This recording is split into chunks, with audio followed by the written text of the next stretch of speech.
प्रकाश आंबेडकरांनी विधानसभेच्या निकालाआधीच आपली राजकीय भूमिका आता स्पष्ट केली आहे। ज्या पक्षाकडे संख्याबळ असेल त्या पक्षासोबत जाऊ असं प्रकाश आंबेडकर यांनी म्हटलंय। सत्ता स्थापन करणाऱ्यांसोबत जाऊ अशी भूमिका आंबेडकरांनी ट्विटरवरून मांडलेली आहे।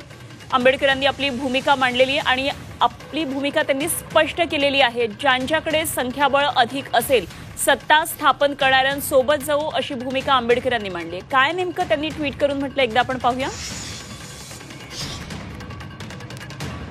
प्रकाश आंबेडकरांची ही स्पष्ट भूमिका आहे, जिकडे संख्याबळ तिकडे जाऊ, ज्या पक्षाकडे संख्याबळ असेल त्या पक्षासोबत जाणार अशी जाहीर भूमिका त्यांनी मांडलेली आहे। वंचितचे आमदार निवडून आले तर सत्ता स्थापन करणाऱ्यांसोबत जाणार असं त्यांनी म्हटलंय।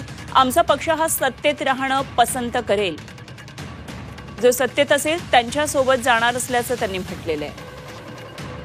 त्यामुळे आता वंचितचं ठरलेलं आहे ते सत्तेमध्ये जाणार, ज्यांच्याकडे संख्याबळ अधिक असेल त्यांना पाठिंबा ते देणार हे स्पष्ट झालंय। दरम्यान प्रकाश आंबेडकरांच्या या भूमिकेबाबत राऊतांनी प्रतिक्रिया दिली आहे। काय म्हणतात राऊत पाहूया।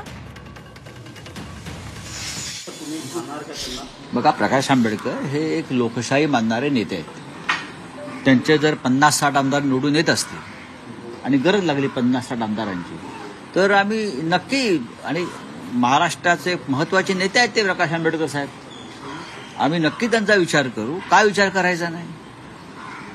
लोकसभेला सुद्धा आम्ही प्रयत्न केला, ते आमच्यावर राहावेत। विधानसभेसाठी आम्ही आंबेडकर साहेबांचा प्रयत्न केला।